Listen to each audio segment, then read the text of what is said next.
Hey, amazing viewers! Before we go into this riveting narrative, drop your location in the comments below. We love connecting with you all around the world. Also, if this is your first time here, press the subscribe button and join our incredible journey. Let's hit 10,000 subscribers this month together. Your support means everything. The rescue that changed everything. Life in the countryside had always been predictable for Lucas Hartley. At 17, he had long since accepted that his days would be spent tending the fields, repairing fences, and caring for the animals on his family's modest farm. His father had passed when he was young, leaving him and his mother, Margaret, to manage things on their own. It was a life of hard work, but it was honest, and Lucas never sought a reason to question it. Yet, in the deepest corners of his heart, a quiet yearning for something more always lingered. That morning had started like any other. The sun peeked over the rolling hills, casting an amber glow across the wheat fields. Lucas wiped the sweat from his brow, the scent of freshly turned soil filling the air as he worked. The rhythmic chirping of birds and the distant neighing of horses blended into a familiar morning symphony. But then, something disrupted the harmony. A sound, faint, barely audible, pierced the stillness. At first, Lucas thought he had imagined it, but then it came again, a weak cry carried by the wind. He froze, his pulse quickening. His eyes scanned the vast expanse of land stretching toward the dense tree line beyond the fields. And that's when he saw her. A figure collapsed at the edge of the forest, unmoving. Lucas didn't think, he just ran. His boots pounded against the dry earth as he sprinted toward the unknown girl. The closer he got, the more details came into view. Tattered clothes, disheveled hair matted with dirt and dried blood, and scratches covering her exposed skin. She looked fragile, like a porcelain doll that had been carelessly discarded. Dropping to his knees beside her, he hesitated for a split second before carefully turning her over. A gasp escaped his lips. She was young, probably around his age, and despite her injuries, her delicate features suggested someone who had not known a life of hardship like his. Her breathing was shallow. Lucas pressed 2 fingers to her wrist. A weak but steady pulse. She was alive. Barely. "I've got you," he murmured, his voice filled with determination. Lifting her into his arms, Lucas felt just how light she was. She must have been running for a long time, malnourished, exhausted, and barely holding on. His mind raced with questions. Who was she? How did she get here? And what had happened to her? None of that mattered right now. He needed to get her to safety. The farmhouse sanctuary. By the time Lucas reached the farmhouse, his muscles burned with exertion, but he didn't stop. He burst through the wooden door, startling his mother, who had been preparing breakfast.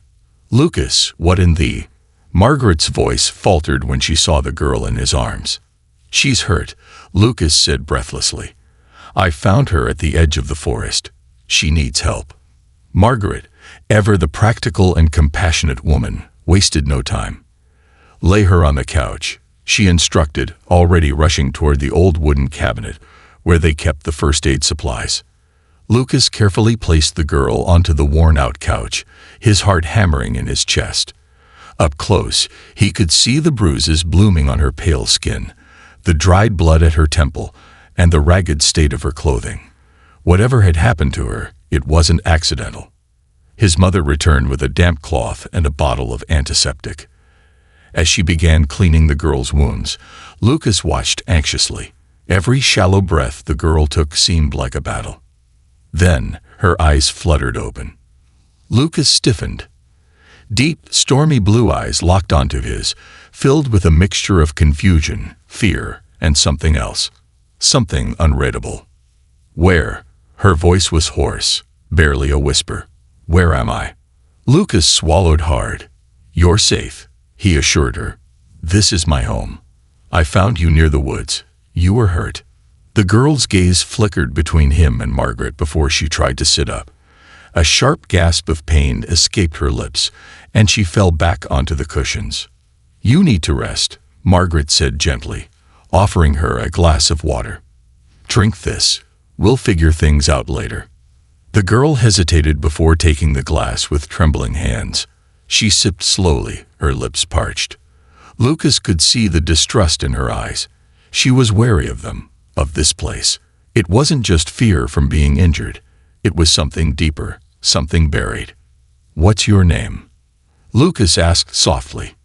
The girl opened her mouth, then hesitated, her brows furrowing. A flicker of panic flashed across her face.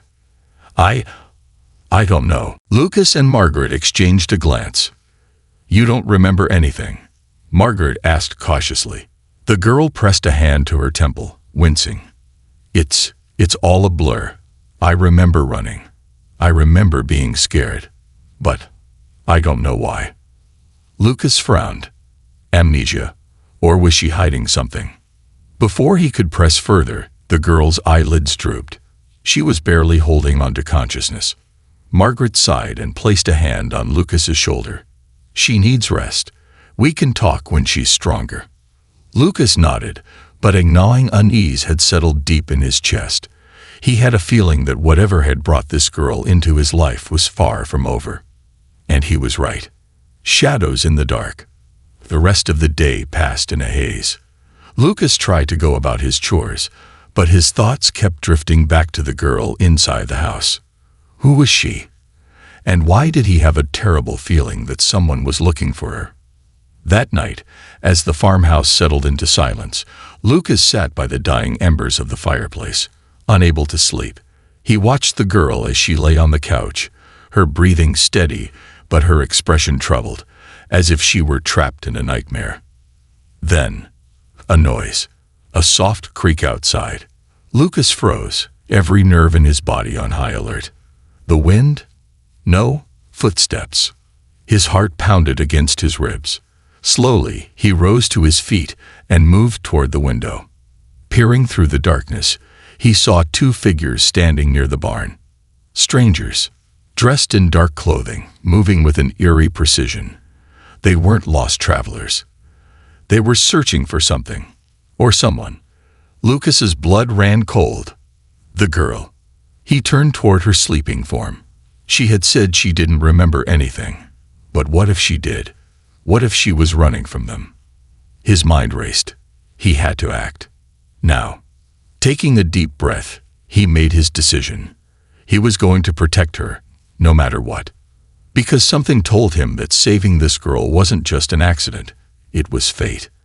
And fate had just begun to unravel a story far greater than he could have ever imagined. The night was suffocatingly still. The only sounds were the distant rustling of leaves and the occasional creak of the old farmhouse settling into its foundations. But Lucas Hartley knew something was wrong. He could feel it in his bones. Standing by the window, barely breathing, he watched the two shadowy figures near the barn. Their movements were cautious, calculated. These weren't just passers-by. They were searching for something, or someone. Lucas turned his head toward the sleeping girl on the couch, his jaw tightening. His mind replayed her earlier words. "I don't remember, but I was running." Was she lying? Or had she truly lost her memory? Right now, it didn't matter. What mattered was that whoever these men were, they had come for her. A silent warning. Lucas moved quickly but quietly, stepping away from the window. He crouched beside the couch and placed a gentle hand on the girl's shoulder. "Wake up," he whispered urgently. She stirred slightly, a faint groan escaping her lips, but her eyelids remained heavy. She was still too weak. He shook her lightly. "You have to wake up." Her eyes flickered open, and for a moment she looked at him in confusion. Then her body tensed, her breathing quickened. Fear. She knew. Lucas didn't have to say a word. She turned her head toward the window, toward the barn, and her eyes went wide. A sharp inhale. A flicker of recognition. "Who are they?" Lucas asked. The girl shook her head quickly. I don't know." But she did. Lucas could see it in her face.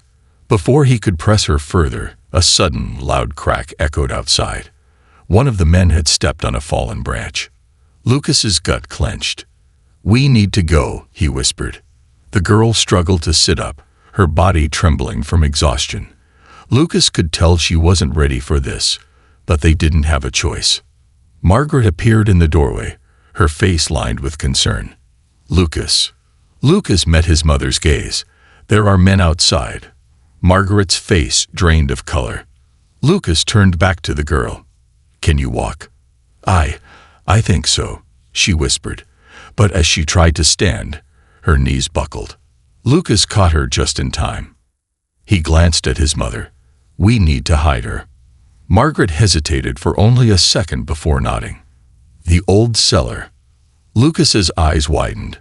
Of course, the cellar beneath the house, a forgotten relic from years past, when his great-grandfather built the farmhouse. It had been unused for years, but the entrance was hidden beneath a loose floorboard in the pantry. No one would find her there. Lucas quickly lifted the girl into his arms, her weight almost nothing against his strength. Margaret led the way to the pantry, moving fast but carefully to avoid making noise. They reached the pantry just as another sound echoed outside. This time, closer. A voice, deep, sharp, unfamiliar. "She has to be here somewhere." Lucas's blood turned to ice. Margaret yanked up the loose floorboard, revealing the dark hole beneath. "Quickly," she whispered. Lucas helped the girl climb down first, making sure she was steady before he followed. Margaret gave him a firm look. "Stay with her. I'll handle whoever is outside." Lucas opened his mouth to argue, but his mother was already moving. The floorboard slid back into place, plunging them into darkness. Secrets in the dark. The cellar smelled of old wood and dust. Lucas could hear the faint sound of his own breath, the quiet tremor in the girl's. She was afraid. So was he.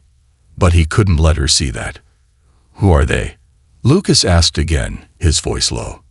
"I don't know," she said quickly. Lucas exhaled sharply. "You do. You just don't want to tell me." The girl hesitated. Then, after what felt like an eternity, she whispered, I think I was running from them." Lucas's brows furrowed. "Why?" "I don't remember," she insisted. But even in the dim light, he could see the panic in her eyes, the way her hands trembled in her lap. She wasn't just running. She was hiding. Lucas leaned forward. "Listen to me. Whoever you are, whatever you were running from, it found you. And I need to know if we're in danger."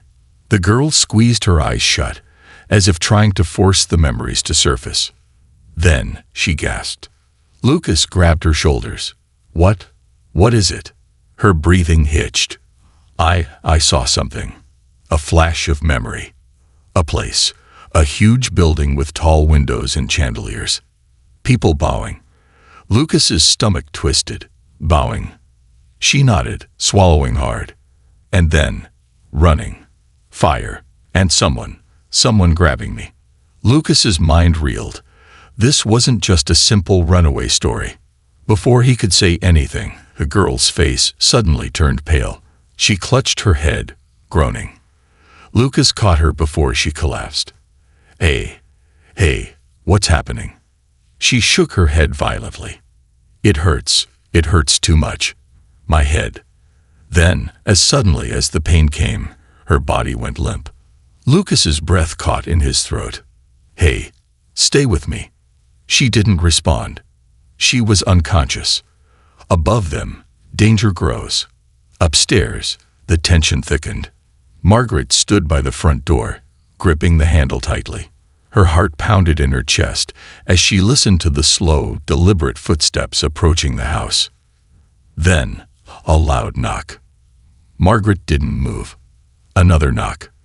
This time, harder. Finally, a voice. Deep, unfamiliar, menacing. "We know she's here." Margaret's fingers tightened around the handle. She swallowed hard before forcing her voice to remain calm. "I don't know what you're talking about." A brief silence. Then the man outside chuckled. "You think you can hide her from us? We will search the entire house if we have to." Margaret's blood ran cold. She knew, if they searched, They would find the cellar. Her mind raced. She needed a distraction. Taking a deep breath, she unlocked the door and pulled it open. Standing before her were two men. One was tall, with a face like chiseled stone, dark eyes that held no warmth. The other was shorter but built like a soldier, his stance rigid, his gaze sharp. Margaret stood firm. "I told you, there's no one here." The taller man stepped forward. "You're lying." Margaret's heart thundered in her chest. She could only pray that Lucas and the girl remained hidden, because one wrong move, and all of them would be doomed. Shadows in the firelight. The farmhouse had never felt so small, so fragile. Margaret Hartley stood at the entrance, gripping the wooden doorframe so tightly her knuckles turned white. The two men outside, their faces half hidden in the dim moonlight, were not ordinary travelers. They were hunters, and they were looking for the girl. "I told you," Margaret repeated, forcing her voice to remain calm. "I don't know who you're talking about." The taller man, his dark eyes like cold steel, smirked. "You don't need to know her. You only need to give her to us." His companion, a shorter, broad-shouldered man with a soldier's stance, let out a slow breath. "We don't have time for this. Either you hand her over, or we come inside." Margaret's pulse thundered. If they stepped inside, they would find the cellar. They would find Lucas. They would find her. Margaret squared her shoulders. "You have no right to come into my home." The taller man laughed softly. "No right? You don't understand, do you?" He took a slow step forward, his boots grinding against the dirt. "This isn't about rights. It's about power. And trust me, your home is the least of our concerns." Margaret's fingers twitched, her instincts screaming at her to stall, to protect her son, to protect the girl. She made a quick decision. "The sheriff comes by this way every night," she lied. "If he sees strangers snooping around, he'll ask questions." A flicker of hesitation passed over the men's faces. Margaret pressed forward. "If you have any business here, you'll have to take it up with him." The shorter man glanced toward the trees, his body tensing as if weighing his options. But the taller one, the leader, simply stared at Margaret with an unreadable expression. Then, finally, he smiled. A slow, knowing smile. "We'll be back," he murmured. With that, he turned, his companion following close behind. Their figures melted into the shadows of the trees. Margaret held her breath until she was sure they were gone. Then, she bolted the door and ran straight to the pantry. The secrets beneath the floor. Lucas had been sitting in the darkness of the cellar, his heart hammering in his chest. Every sound above sent waves of anxiety coursing through him. He had strained his ears, listening, waiting, prepared to fight if necessary. And then, his mother's hurried footsteps. The cellar door ripped open, and light from the pantry spilled down into the underground chamber. Lucas instinctively shielded his eyes from the sudden brightness. Margaret's face appeared above them, pale and tight with fear. "They're gone," she whispered. Lucas let out a slow breath. He turned to the girl, who was still unconscious. She had collapsed after her sudden flash of memory, her body trembling as if fighting an invisible war. Now, in the dim glow, she looked even more fragile. Margaret stepped down into the cellar, her eyes scanning the girl with growing concern. What happened to her? Lucas hesitated. She started remembering something. Then she just passed out. Margaret crouched beside her, brushing strands of dirt-matted hair from her forehead. "She's burning up," she murmured. Lucas swallowed hard. She was running from something. She said she didn't remember, but I think she's lying.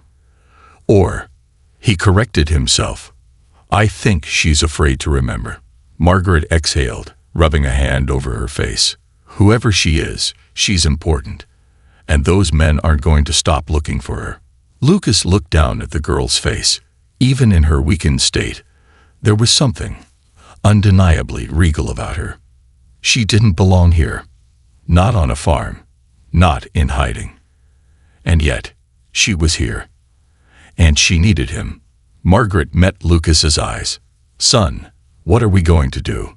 Lucas took a slow breath. "We need to find out the truth," he said. Memories in the firelight. That night, the storm came. The sky, which had been so still, erupted into flashes of lightning, rain pounding against the rooftop like an urgent warning. The air smelled of wet earth and static, and the farmhouse felt smaller than ever. Lucas had moved the girl upstairs into the small guest room, where she lay curled under thick blankets, her face flushed with fever. Margaret had tried to cool her down with damp cloths, but Lucas could tell this wasn't just illness. Something inside her was breaking. And then she woke. Her body jerked upright, her breath ragged. Lucas, who had been sitting in the chair beside her, bolted to attention. Her eyes darted around wildly. "Where am I?" Lucas steadied her shoulders. "You're safe." But she was still shaking, still trapped in whatever memory had resurfaced. Lucas softened his voice. "What did you see?" The girl swallowed. Her hands clenched the blanket, her knuckles white. "Fire," she whispered. Lucas frowned. "Fire?" She nodded, her voice trembling. "A city in flames. People running. Screaming. And I." She squeezed her eyes shut. "I was in a palace." Lucas's stomach twisted. A palace. A sick realization crept into his bones. "Who are you?" he asked. The girl opened her mouth, then hesitated. Tears welled in her eyes. I think I'm." Her voice wavered. "I think I'm the daughter of the emperor." Lucas's breath caught. He leaned forward, his mind racing. The emperor, the only empire within reach, was the kingdom of Viridian, ruled by Emperor Aldrich Venstra. He was a name whispered in both reverence and fear, a man whose kingdom had been at war for decades, whose rule was absolute. And this girl, this injured, fragile girl in his home, was his heir. Lucas struggled to process the weight of what she was saying. "You mean, your princess?" The girl flinched. No, I don't want that name. I don't." Her breath hitched, panic clawing at her throat. "I just want to be me. I don't want to go back." Lucas took a slow, steadying breath. If she was the emperor's daughter, she wasn't just being hunted. She was being hunted by the most powerful forces in the kingdom. And now, they were in the middle of it. Margaret, who had been standing quietly in the doorway, finally spoke. "If you don't want to go back," she said carefully, "then what do you want?" The girl swallowed hard. Then, softly, "I want to be free." Lucas felt something shift in his chest, a strange, overwhelming sense of responsibility. Because now he wasn't just protecting an injured stranger. He was protecting the exiled heir of an empire. And if they found out where she was, they would all be dead. The price of freedom. Lucas Hartley had never believed in fate. His world had always been simple, a quiet farm, a predictable life, a future shaped by soil and sweat. But the moment he found her, bleeding and broken at the edge of the woods, fate had taken hold of him like a storm. Now, as he stared at the girl, the lost heir of an empire, her blue eyes wide with fear and resolve, he knew there was no turning back. If he let her go, she would be hunted. If he kept her here, his home, his family, his life, everything would be destroyed. There was no safe choice. But there was still a choice. The storm that brought the end. The wind howled outside, rattling the wooden shutters of the farmhouse. The storm had settled into a slow, rolling thunder, as if the sky itself was waiting for something to happen. And something was happening. Lucas could feel it in his bones. He turned to Margaret. His mother, his anchor, had stood by him through every hardship. Now, her face was tight with worry. Her fingers curled around the edge of the kitchen table. "They'll come back," she murmured. "They know she's here." Lucas nodded. "We have to move." Margaret's expression flickered with 1,000 unspoken fears, but she only asked, "Where?" The girl, the lost heir, was watching them, silent and wary. She had been raised in a world of power and deception, Lucas could tell she wasn't used to trusting people. But for some reason, she trusted him. "I know a way out," Lucas said, his voice firm. "Through the east woods. There's an old trader's route that leads to the river." Margaret's eyes darkened. "That's dangerous." Lucas knew it was dangerous, but so was staying here. The girl suddenly sat forward, determination settling into her expression. "I can't stay. I won't put you in danger. If I leave on my own." "No." Lucas cut her off. Her eyes widened. "But no one should have to run alone." His voice was steady, resolute. She had run alone once before, and it had nearly killed her. He wouldn't let that happen again. The girl swallowed, and for the first time since she arrived, she looked like she believed she wasn't alone. Margaret inhaled sharply, then exhaled. She reached out, squeezing Lucas's hand. "If you're going, you need to go now." Lucas turned to the girl. "Can you walk?" She hesitated, then nodded. "I'll manage." Lucas grabbed a cloak, a small bag of supplies, and a hunting knife before leading her toward the door. The wind outside carried the whispers of danger, but they had no choice. They had to move. They had to survive. The forest of no return. The woods stretched before them, dark and endless. Lucas led the way, the girl close behind him. Their footsteps were muffled by the damp earth, but every snapped twig, every rustling leaf felt like a warning. The air was heavy with silence. Then, a sound behind them. Lucas's body went rigid. A shadow moved among the trees. "Run," he whispered. The girl hesitated. Then they ran. Branches whipped against Lucas's arms as they wove through the dense forest. The girl stumbled once, but Lucas caught her. He didn't stop. He didn't dare look back. The river. They had to make it to the river. The shadows behind them were gaining. They weren't alone. Lucas pushed harder, ignoring the burn in his lungs. The girl, despite her exhaustion, kept pace. She wanted to live. Then, the river came into view. Salvation. But just as relief flooded through him, a sharp whistle cut through the air. A warning. And then, a gunshot. The girl cried out, stumbling forward. Lucas grabbed her before she fell, his mind screaming. She wasn't hit, but they were out of time. "Go," Lucas shouted, shoving her toward the riverbank. She hesitated. She didn't want to leave him. Now, she obeyed. Lucas spun around, knife in hand, and met the hunters head-on. The first man lunged. Lucas dodged, striking out with his blade. He wasn't a soldier, but he was a survivor. He fought for his home, his family, for the girl who deserved a chance to live. The second man swung a weapon. Lucas barely avoided it. A brutal struggle. Then a cry. Not Lucas. The girl. Lucas's heart stopped. He turned, just in time to see her body collapse into the river. A life for a life. For a moment, time froze. Then, Lucas ran. He didn't think. He didn't hesitate. He dived into the river. The water was ice cold, swallowing him whole. He fought against the current, against the panic clawing at his chest. He saw her, sinking beneath the waves. He reached her, pulled her up, held onto her as if letting go meant losing everything. They washed up on the riverbank, drenched, gasping, but alive. Lucas rolled onto his side, coughing up water, his body shaking from exhaustion. The girl, she was breathing. Relief crashed into him like a tidal wave. She coughed weakly, her fingers clutching his sleeve. Her eyes met his, filled with gratitude, with something unspoken. "You saved me," she whispered. Lucas let out a breathless laugh. Not the first time. She smiled. And for the first time since she arrived, it was real. The end of the road. They had escaped. For now. The girl sat up slowly, staring at the water, then at Lucas. "I can't stay here," she murmured. Lucas nodded. "I know." A long silence stretched between them.